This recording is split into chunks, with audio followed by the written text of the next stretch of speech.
welcome everyone to Advertising Europe. Today, I have the great pleasure to have with me two of our important members at the EACA, Johan Boserup. Welcome, Johan. Johan is a board member at the EACA, and Johan is also the CEO of all the investments of Omnicom Group. I also have the pleasure to have one of our key employees at the EACA, Alexis Bley, and Alexis is the public affairs manager within our organization. I guess the topic for the day was how we anticipate and see 2023. And I guess I have to start by telling you a little bit my perspective on what the agency should be doing to remain effective. I'm actually quite optimistic because I think China is reopening. The whole end of the COVID zero policy is very encouraging, even if, of course, it creates some health damage. It brings people back in the shops, in the streets. That's what one of the big advertisers calls the spending revenge. And it reopens the economy to the world, which I think is also going to bring down the inflation. Inflation was very high because of the scarcity of products and because of the energy cost. So if all in all and no other thing happened, I think the crisis that everybody was fearing like 2-3 months ago should be probably, if little, if not non-existing. Having said that, we live in a very unpredictable and unstable world. And therefore, we need to, I would say, prepare for the worst and hope for the best. To answer the question, what agency should be doing, I think they should be doing 4 things. The first thing is a bit obvious, but they should be doing brilliantly what they are supposed to do, meaning creative effectiveness, advertising, creative advertising that sells. Why? Because it's our job. It's obvious, but we live in turbulent times where consumers are less and less attached to brands. They have other things to think about. They have the fear of the end of the world. We've just talked about the war. Let's remember we have a war in our geography. They are, and not to talk about, of course, the environment, and they also fear the end of the month because of inflation and because of the purchase power problems. And brands are not in their agenda. If we don't make brilliant advertising that actually makes brands fundamentally essential to people's life, they'll switch. Particularly if you, and I speak under the control of Johan, live in a very fragmented media environment, in a very saturated advertising world, it's very difficult to grab the attention of the people and to have an impact. So if you're not essential, if you're not central to people's life, you can basically be kicked out. And for me, the main mission of advertising agencies is to tap into a brand essence, fundamental aspirations, make brand bigger by brilliant creative work that sells.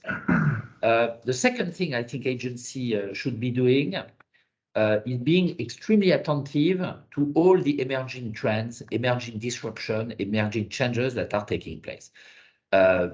Remember 2 months ago, 1 month and a half ago, who had heard of ChatGPT? Who? And now, you know, it's the talk of the town, whatever town you're in. And everybody says the end of the teachers, the end of advertising, it's the end of everywhere. Everything now data and artificial intelligence will substitute human imagination. I don't think that 1 second, but I think it's important to have a point of view and to lead the conversation with clients, to really explain to them what impact it has on their business, on their brands, on their communication, what it will take them to transform given this emergence of a new technology, and how we have to reinvent the way we work and what we provide to them to make sure that, as I've just said, human imagination is not devastated by artificial intelligence.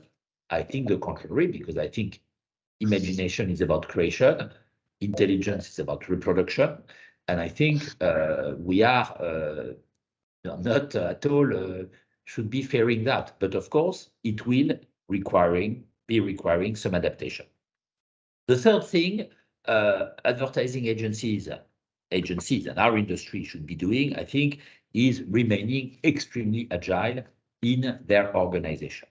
We need to have organizations that adapt to big changes in investments and in involvement of agencies within each brand. And we've all seen clients who've told us certain things at the beginning of the year and changed many times during the year. There is nobody to blame, but we need to have organizations that have the flexibility, have the agility to adapt and not to be either behind, of course, the trend or too heavy for a lot of changes on the cloud. So adaptation due to changes, I would say, in volume, but changes also in scope. Clients might move from brand strategy to employer branding in 1 second because suddenly the main topic they have to face is the talent leak, or they might actually decide to totally transform digitally their organization. And we need to have the agility, the collaboration between talents, and the variety of profile to be adapting to those changes. So that's for me, in a nutshell, how, first of all, I see with a lot of humility the world to come, because, I think we are always far away from the reality, unfortunately. But two, what I believe more fundamentally, agencies should be really focusing on doing their job properly more than ever, being very anticipative on any emerging trend, being extremely agile. And last but not least, it's not specific to 2023, but it's remaining extremely focused on the number one, next to the crisis management, number one topic of advertiser, which is climate change. The clients are very concerned of being kicked out by the citizen and by the consumer.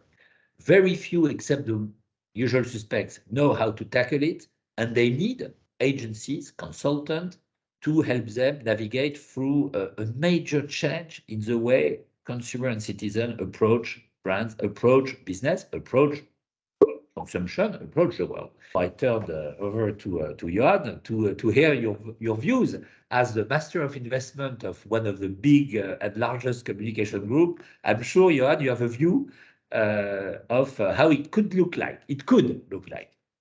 I most certainly do, and Christian, thanks for that really interesting those 4 points. I think that it's good to note that we're remarkably aligned.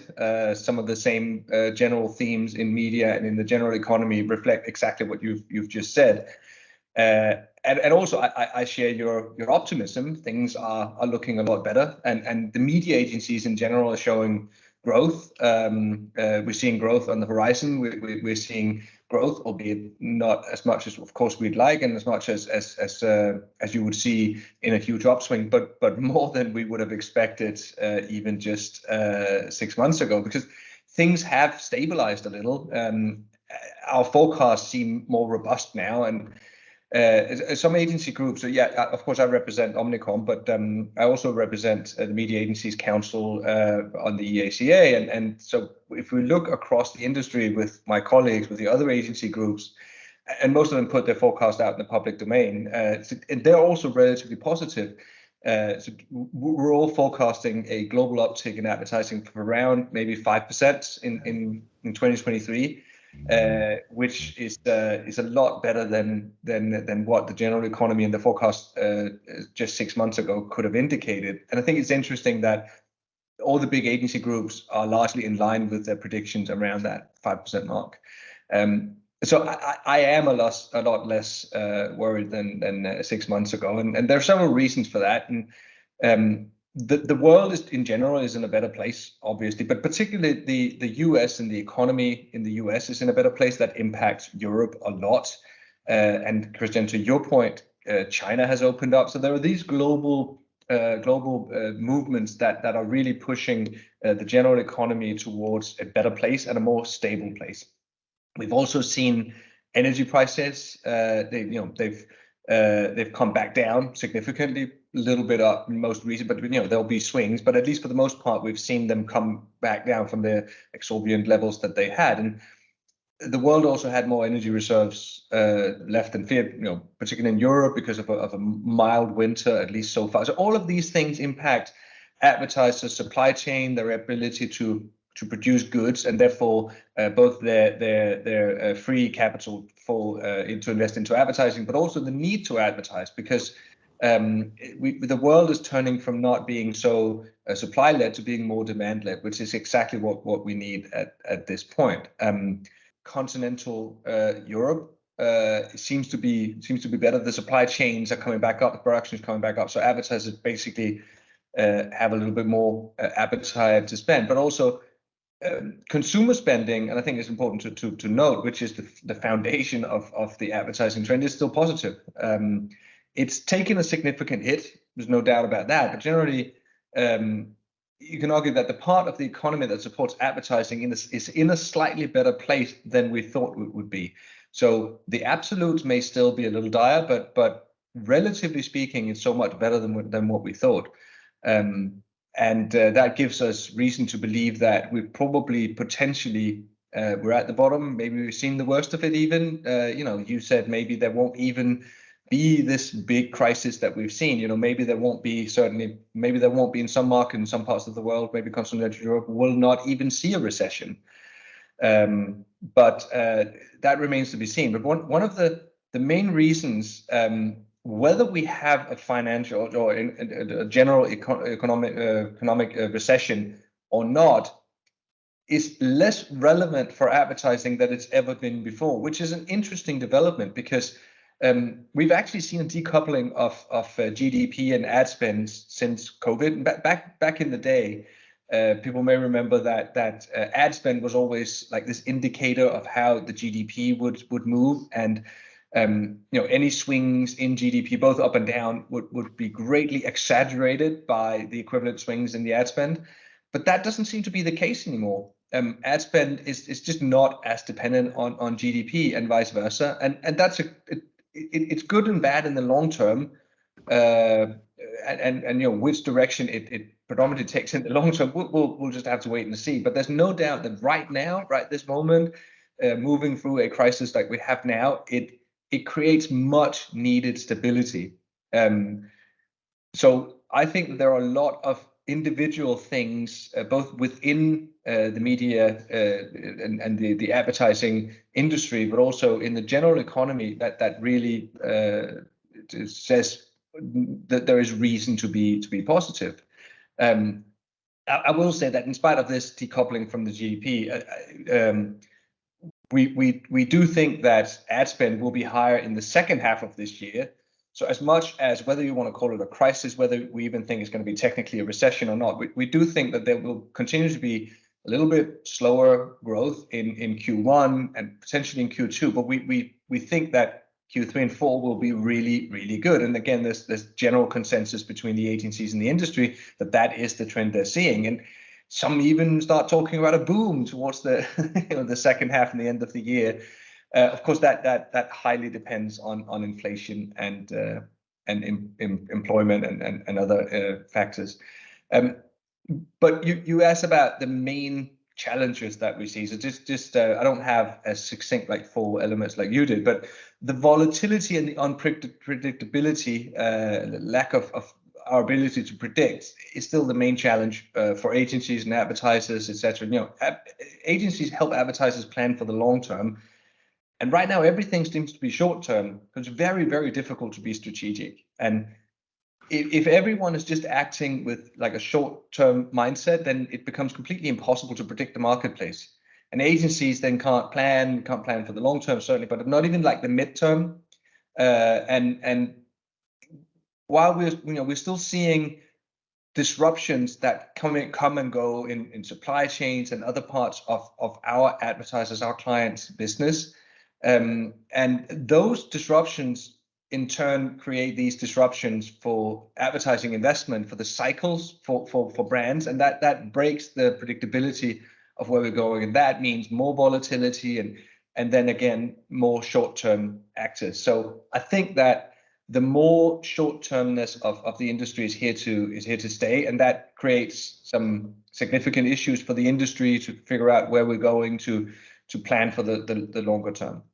So coming out of all of that, I think the one challenge that we really have as agencies is to help our advertisers invest into their brands, and that's much harder if everything is based on short-termism. The problem is that companies, and probably even more like the analysts that assess them on Wall Street, they think that advertising and brand building is still an operation cost. It's not. It's you're building sustainable brand equity, and you can capitalize on that in the longer term.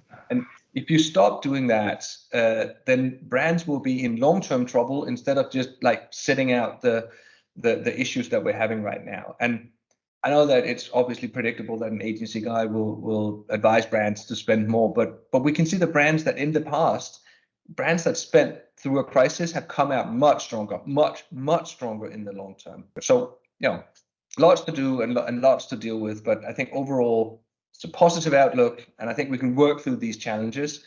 I think we're aligned as an industry. I think we know what we need to do, and we just need to create some stability, much needed stability. And I think 2023 is going to be a really good year for media agencies and agencies in general. It's great to hear. Thank you very much, Johan. I had lots of questions, but I'm conscious of time. I think you provided a very exhaustive view, both overall, by geography, by types of investment. I would have just one question. Do you see any sector within our clients' world that would emerge very positively from 2022 into 2023? I could think of the tourism industry, for instance, but you're the specialist. All entertainment, even the kind of entertainment that was actually booming in COVID, we're still seeing very positive, like streaming services, etc.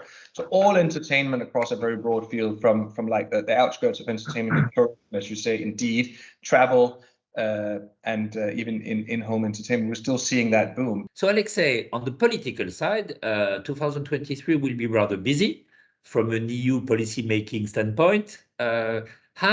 What will happen and how it will impact our advertising industry above and beyond what Johan has just explained to us as far as the economic outlook was concerned?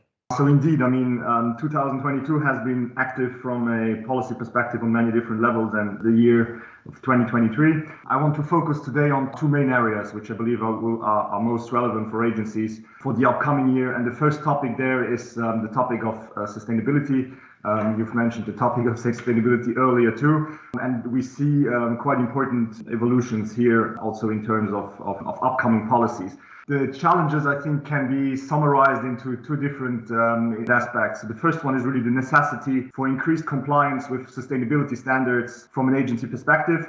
And the second one is the necessity for increased creativity to be able to generate ads that are reflecting shifting consumer expectations and that do tackle the necessity to navigate a complex and a becoming more complex regulatory framework. So when we talk about compliance, the first piece of legislation that is definitely worth to mention there is the Corporate Sustainability Reporting Directive that entered into force in November 2022, and that will oblige large companies and thus as well large agency groups and their subsidiaries to report information on business operation, business models and strategy, sustainability risk, due diligence, etc., to just name a few. These large agency groups that will have to do this reporting as of 2024 are those that have already been previously subjected to the Non-Financial Reporting Directive. The European Commission will publish the standards under which this information will have to be reported by June of this year. So this is an important date for us as well as EACA to be able to support as much as we can to transmit information, but also to eventually request further information if needed to the European Commission, for instance, so that we can basically support agencies in their compliance effort with this new piece of legislation. So here, the Corporate Sustainability Reporting Directive, so it's really in the first moment, it will really apply to the very large agency groups, their subsidiaries, but over time it will apply to more and more agencies, and eventually it will probably apply to any kind of SME. So we see a little bit the same development here to, in the end, probably come to a point where we will talk about sustainability reporting in the same way as we talk, for example, nowadays about GDPR compliance, in the sense that it's a very basic sort of compliance requirement for any kind of company. So it's really something that is gaining progressively in importance.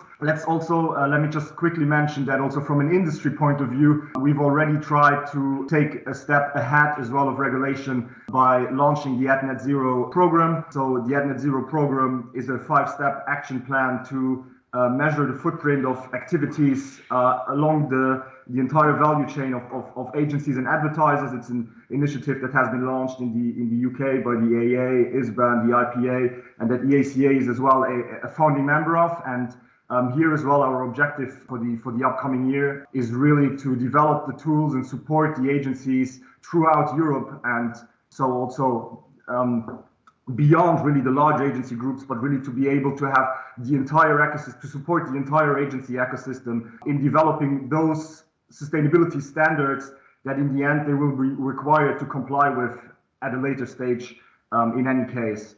Then on the more creative side, as I mentioned before, we have as well the European Commission adopted a proposal to basically fight greenwashing and substantiate green claims in advertising.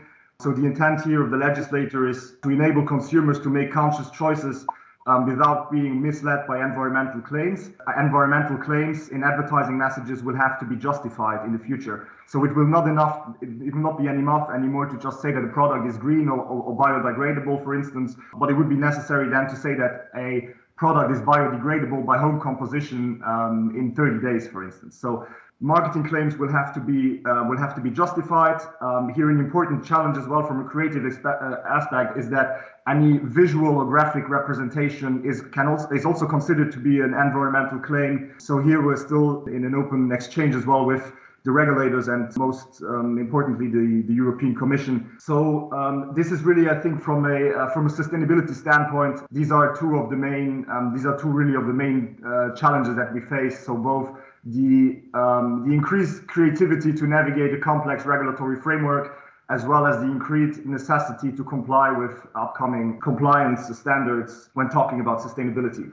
And then a very last subject that I would very quickly want to touch on is the subject of transparency in advertising, where here we've been talking since many years of the Digital Services Act. The Digital Services Act was finally adopted in November of last year, and it will start to apply as of spring this year. The DSA requires online platforms, so we're really specifically talking here about online advertising, to clearly identify when an ad is an ad, to disclose who is behind an ad, who finances an ad, and as well on which profiling criteria an ad is served to a user, and whether that, for example, is contextual or if it's profiling. And this information will have to appear under every online ad. Here as well, targeting of minors as well as targeting based on sensitive categories of data as encompassed by Article 9 GDPR, so anything related to ethnical, racial, political opinion. So targeting based on those criteria will be banned. And the idea here then, of course, is to have users, to give the possibility for users to have increased amount of information around why they are seeing in advertising. Here, I think from an industry perspective, transparency is certainly a step into a direction that can trigger users into understanding why they see in advertising, but transparency as such does not make an advertising accurate. So here as well, I think that as a very general tendency, we see that marketers tend to rely more and more again on first party data, and also more and more on privacy-friendly technologies. I mean, contextual advertising is kind of an old one, but we also see more and more clean rooms coming up, panel-based measurement, and this also brings me then to the expected phasing out of third-party cookies on Google Chrome. So all this to say that basically we see that the general tendency is to rely more and more again on first-party data and to engage into a long-term customer relationship as a part of a successful marketing strategy. And so I think that, yes, from a regulatory perspective, those are some at least of the very important challenges that we will see for this year to come. And from an EACA side, we are of course supportive, and we will try to enable agencies to comply with this upcoming regulation as efficient and as fast as possible. Thank you very much, Alexis. Thank you very much, Johan. I think, the outcome is that the economic outlook will keep us vigilant but also cautiously optimistic in an unpredictable environment. And the political agenda will keep us very busy. I'd love this session to last for long because, it's great to be with experts. I just want to thank both of you for having dedicated so much time. And this is the end of Advertising Europe for this session 2023. Looking forward to the next one very soon. And thank you both again and all those ones who are watching us. Thank you very much.